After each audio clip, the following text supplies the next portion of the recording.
Hey everybody, welcome back. I know it's been a while. I don't think we've posted since March. One thing we wanted to talk about was our garden bed. This is our garden bed here. We actually built it last summer for the 2020 stay-at-home orders. We actually had a bunch of success last summer growing vegetables in this garden, and we just wanted to show you guys how that worked out for us in case you wanted to buy one of these and build it yourself. Well, hello there. This is Zach's eating trough. Yeah, this is where I eat. We just fill it with pizza and hamburgers and other foods. Mountain Dew. We'll have to install one of those big gerbil things. So I can... And that's an image no one can get out of their head.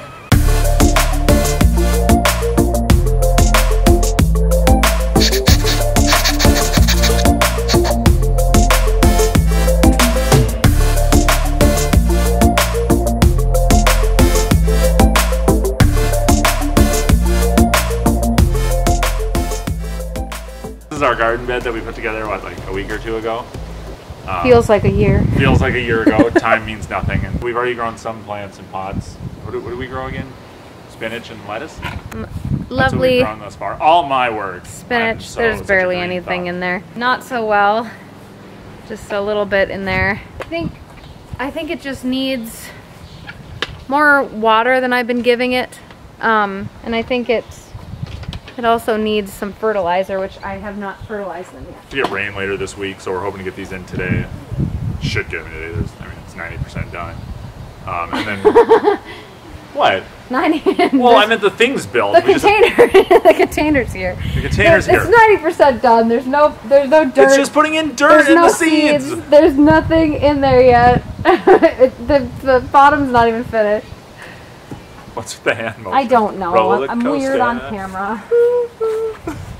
Okay, I'm gonna stop talking because this is going nowhere. We are just putting in the fabric to cover the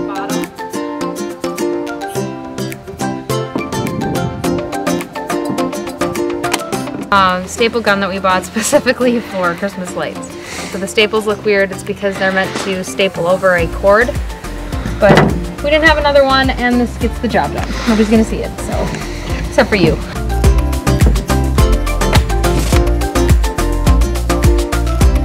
To start by getting our soil in, we are using potting mix from Miracle-Gro, and I have been mixing it about half and half with the regular dirt, the regular topsoil in our yard from some other projects that we had going on. I know that you can get some really good compost and some other better fertilizing types of soil, but for our purposes we are going to use Miracle-Gro potting mix. Also, our expertise level for gardening is beginner level. Yep, we are. And so we are... Why are you watching, you may ask? Well, because you can live vicariously through my success or failure at this point. And this little man who loves the camera. And Miracle-Gro, if you want, our bank account number is Stop. 70.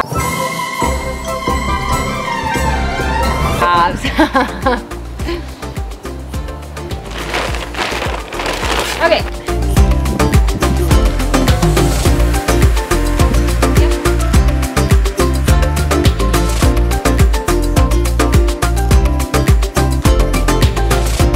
I'll explain why we're going with Miracle-Gro potting mix. Aside from it's pretty much all I've ever used for some other smaller container gardening projects. This all happened obviously during the coronavirus pandemic that we're all experiencing. And so when I ordered all this, it was during all the stay-at-home orders. And so because that was going on, but I wanted to get seeds and I wanted to start a garden. Another reason was because of the pandemic, so that we could have our own garden. This, believe it or not, I got 10 boxes of these giant bags delivered so that I had enough for all of our projects. And I got them shipped for free from miraclegro.com. So it was the best option. We got it shipped here. It was delivered right to my door and it was free. One of the other things that I found out about Miracle-Gro that I was concerned about was can you use Miracle-Gro potting mix to grow vegetables? Because you typically see that being used to grow flower beds and things like that. But after going on their website, I just confirmed that you can use Miracle-Gro potting mix to grow vegetable gardens. So I got this lovely cedar elevated garden bed from gardeners, I believe, .com. So if you're looking for something on a budget, this elevated planter box that I bought on gardeners.com was actually about $300.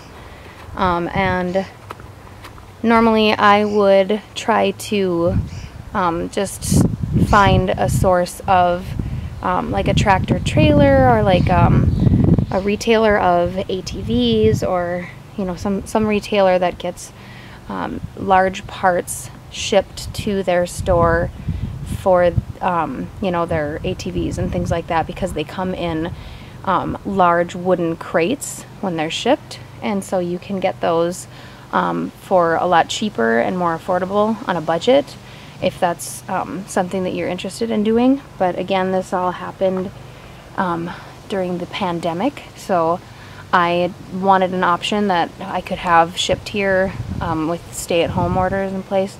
So I just decided to spend some of my stimulus money that I got and order this and have it delivered here. So I got free shipping with that as well. Get your dirt in here and just kind of level it. And I'm going to get my plants in, and then once they are coming up and they're growing, I'm putting in my garden later than I wanted to. Quite a bit later, actually, but I think there's still enough of a growing season where we'll have some nice plants later this year, this fall. But you want to take a look at what you're growing in your container and make sure that the depth you need is going to work with whatever container you are gardening in. So obviously, if you want to grow bigger root vegetables in your container box, you need to make sure that your container is obviously going to be deep enough to do that.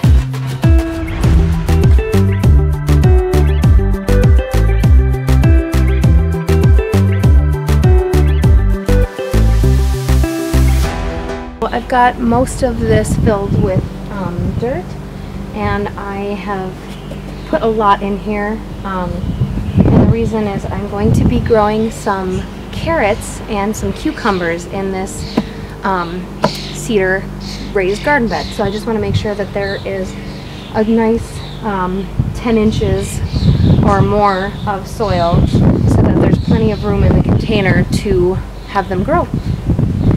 And all I'm doing right now is just going through and I'm just breaking up some of the bigger clumps, and then that way as the seeds push up through the soil, and you don't want to pack it down, you want it to be pretty loose and workable.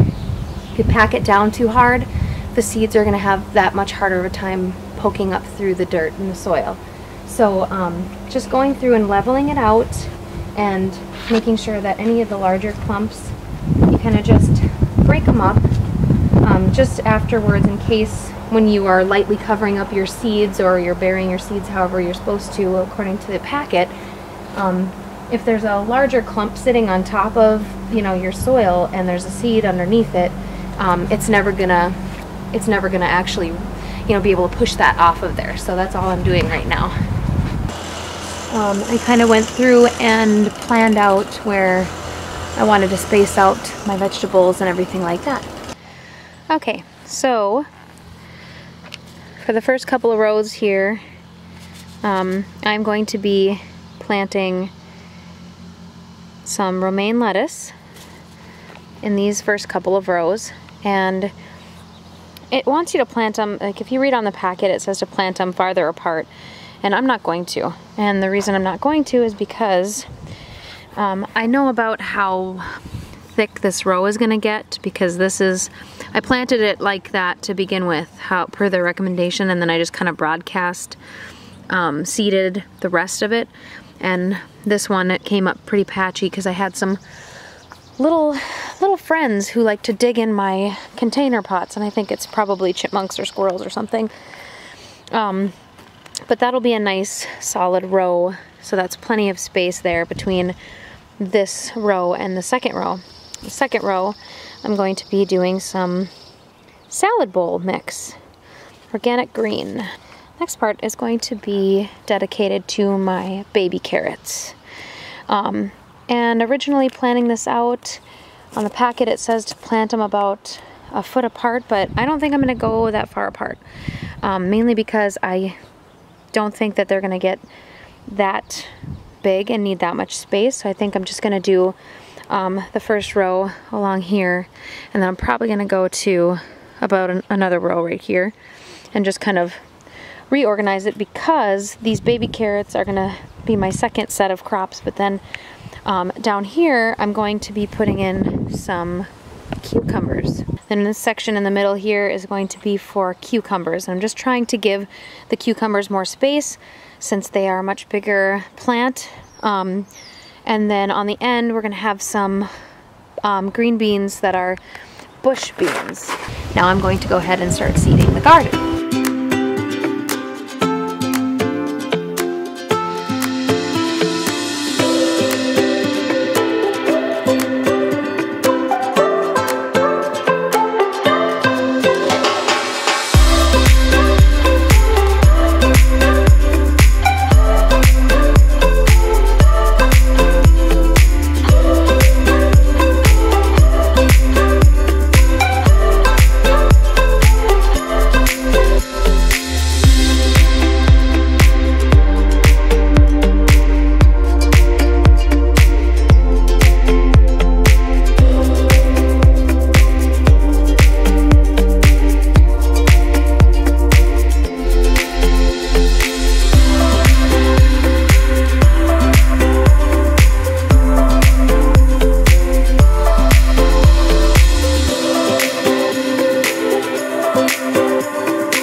Circling back to our garden bed, the raised garden bed that I put in a little bit late in the season. Just wanted to give an update on how that's coming along.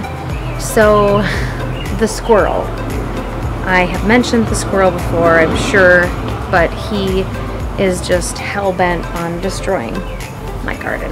Right after some of the thunderstorms went through overnight last night, the squirrel decided he was going to come back and rip up one of my cucumber plants.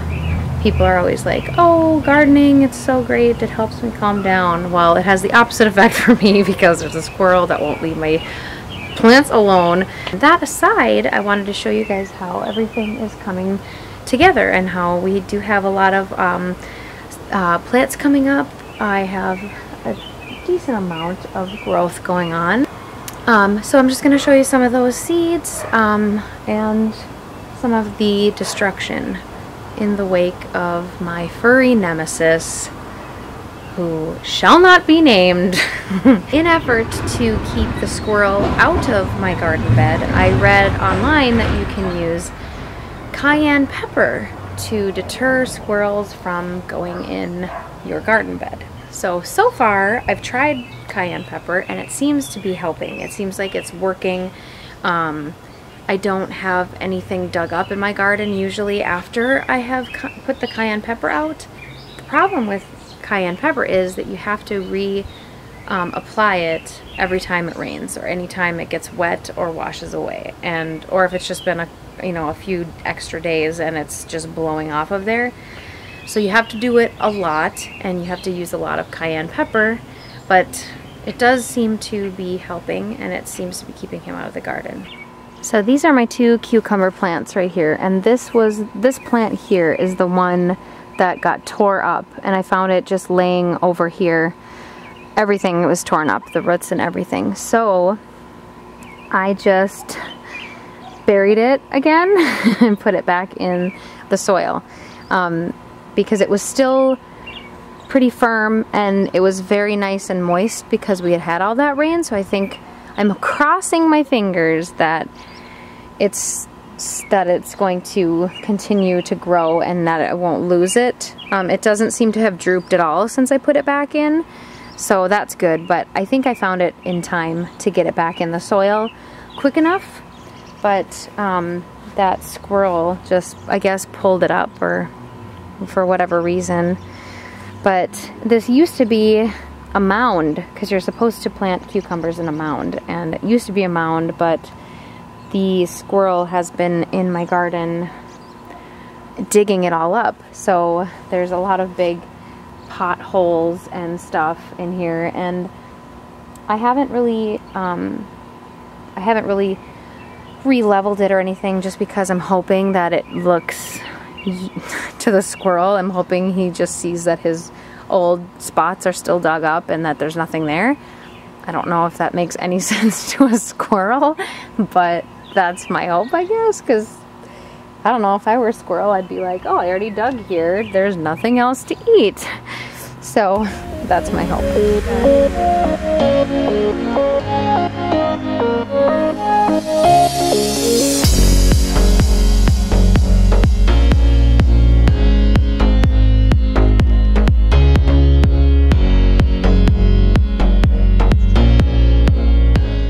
The reason that we are, as you see, there's still a tarp on this. We're not going to be growing a garden this summer because we're hoping to sell our house, and we figure why put plants in this and then have to tear them all up. So we're not going to grow one, but we are going to use our own experiences that you saw in this video for next summer. Maybe in this garden bed, maybe we'll do something different, we're not sure, out at the land once we have the house built. And we have some exciting things to talk about with the house build coming up. But first, we're going to be selling this house soon, so we've got some more work that we're going to do around here, and we hope that you'll join us and watch those.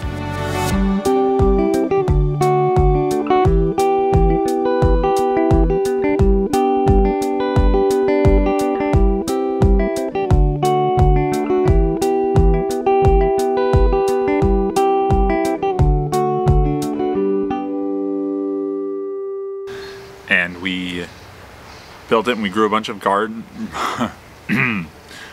We built it and we grew. Holy wow. Just hold it. There you go. Please watch us. Oh, please watch us. She's right. We're going. It smells really good in here. Yeah, it smells like a sauna. Yeah. That's our next project.